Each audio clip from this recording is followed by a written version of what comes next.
Hi, and welcome to Perseverance Reef. My name is James, and today's questions are: what type and style aquarium should I choose for my first reef? And how do I choose a stand? And I'll be answering those questions in this video. But first, I would like to ask that if you enjoy this content and want to see more like it, please hit the like button and subscribe. It will help this channel tremendously. And leave comments and let me know what kind of content you want to see in the future. Thank you all, and thank you to all that have subscribed already. I appreciate each and every one of you, and I will always do my best to put you ahead of anything else as far as monetization or any of that stuff. You guys are very important to me, and I appreciate you all just for being here. So, the tank and stand, of course, are obvious necessities for a new reef, but there are many things to consider when deciding which to choose. Aquaria are usually built with low iron glass, and it's usually plate glass on the sides and tempered glass on the bottoms. Now, sometimes they do have tempered glass sides as well, so you really need to know which one you have, because you cannot drill tempered glass. It will shatter into a million pieces, and it can do so quite violently. Please do not do it. You can, however, safely drill plate glass if you have the right tools and skill set. You can also find Starfire glass tanks. Now, Starfire glass is crystal clear. It does not have that aquamarine tint that low iron glass classic style tanks have. And it tends to be more expensive in the long run to buy a Starfire tank, so that is something to keep in mind. And then there are acrylic tanks. They are much lighter than either of the previous tanks, and they have no tint, just like a Starfire tank. But they are also more expensive than the traditional style tanks. But they are less expensive than the Starfire tanks, so that's certainly a good option. But it, of course, is all going to depend on your budget. Now, I do recommend going with either the low iron glass, like I said, or acrylic tanks, especially for us budget reefers. I actually like how the low iron glass behaves because it makes the water look aquamarine.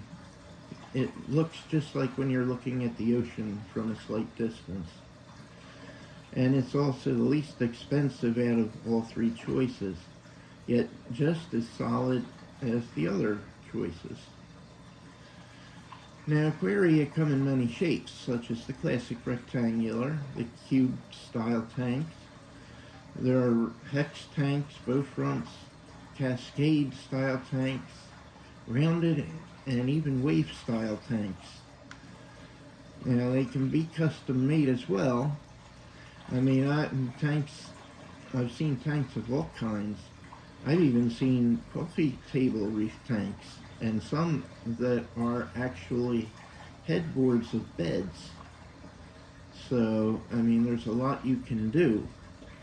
Now, while the style you choose is a matter of personal taste, I really recommend that you stick with either the cube style or the classic rectangular style. They're easier to clean, and it's easier to find stands for these style tanks as well. Building a stand is also much easier for a cube or rectangular tank should you choose to go the DIY route. And again, out of all the different style tanks, rectangular tanks tend to be the least expensive, which is definitely a solid choice for us budget reefers out there. Now, often you can find combinations of tanks and stands when you buy new at the pet store, and that is always a good thing because they tend to be a little less expensive. However, you also have to make sure that the stand you're getting is made of wood. You really, if you can avoid it, you really don't want a like a pressed board style stand. You know, because it can dry rot. A little water gets on it and it weakens. They just don't tend to hold up well long term. And I will talk more about do-it-yourself stands, which do tend to be a lot sturdier. Now, before I get into that, I want to discuss the sizes, the different sizes of aquaria that you can choose. I mean, I have seen people that have tanks that are half a gallon, and I've seen them have tanks that are thousands of gallons in their own home. Of course, you'd have to be pretty rich to have the latter. But each size has its advantages and disadvantages. I mean, small tanks tend to hold less, of course, than the bigger reefs do. They also are easier to clean, do water changes in, and setup is easier, and they tend to be less expensive. However, in a power outage, they're going to lose heat a lot faster than larger tanks will. And of course, again, you can only keep so many fish and inverts and corals in those smaller tanks. So that is something very much to keep in mind. Now, medium-sized tanks, I feel that they're the best bang for the buck, because you can certainly keep more and bigger fish in those. You can keep more coral and more inverts.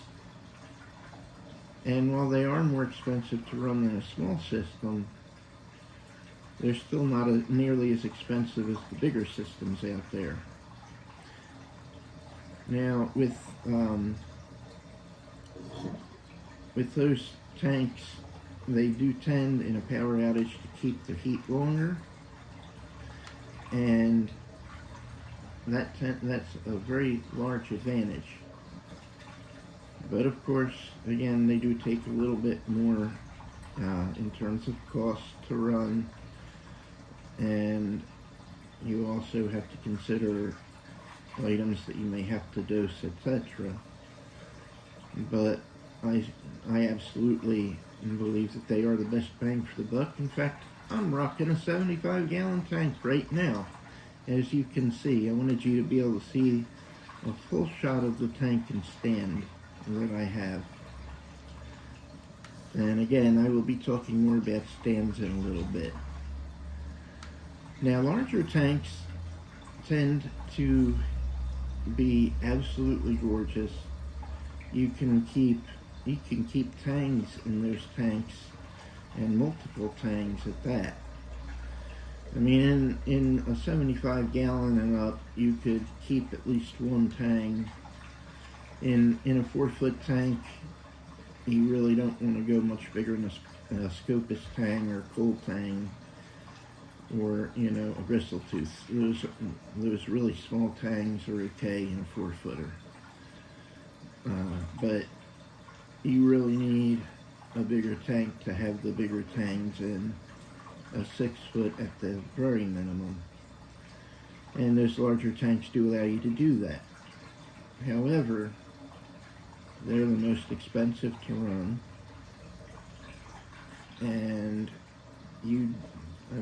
that does tend to be a big drawback. You certainly have to have more for salt. You have to have more of the various chemicals like kalkwasser that you may have to dose, and other chemicals as needed depending on what you keep. So those are considerations as well.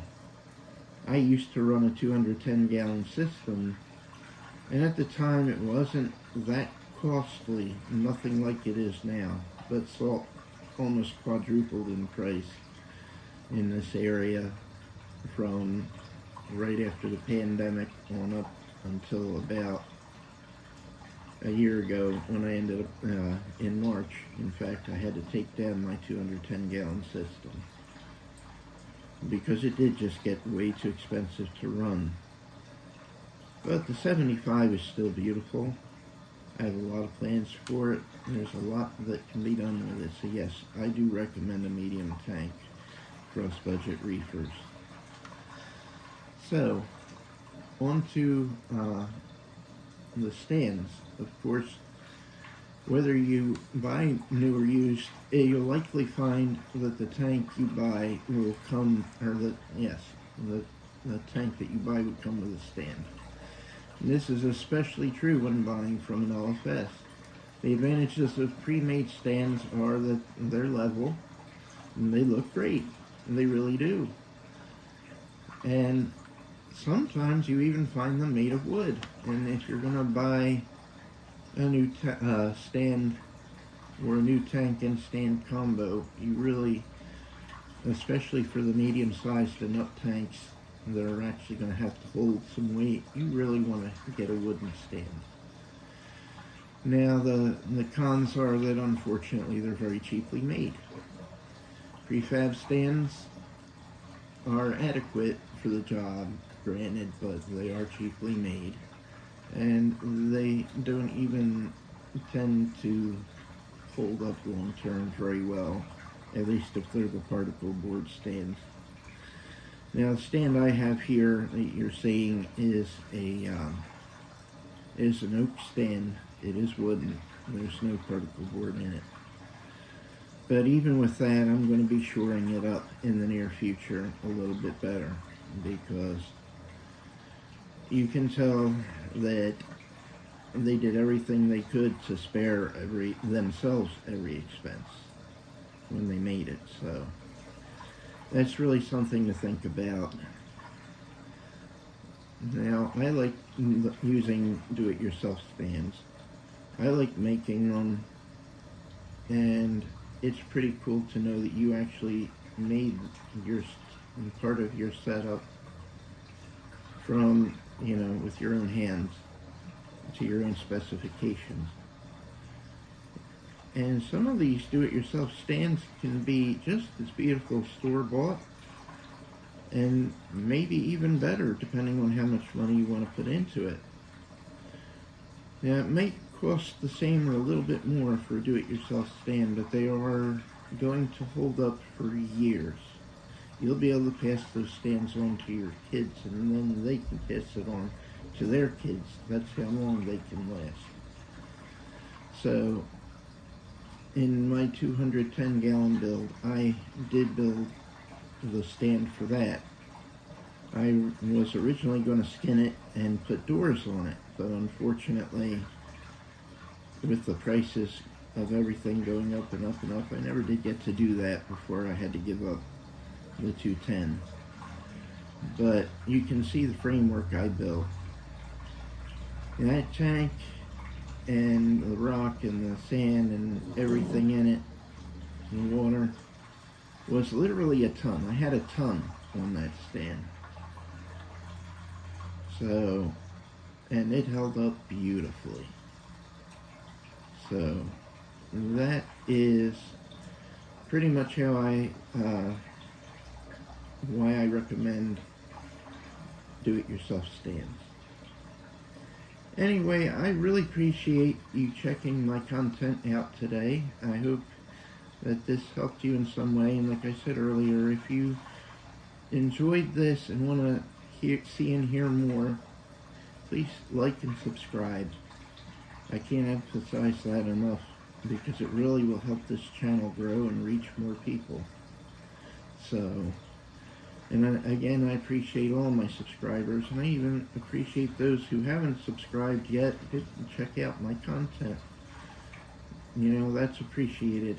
And really, my primary goal is to help you to have a successful budget reef tank, and a spectacular one at that, because it can be done. Thank you all. I hope you have a wonderful weekend. And I'll see you in the next video. Goodbye for now.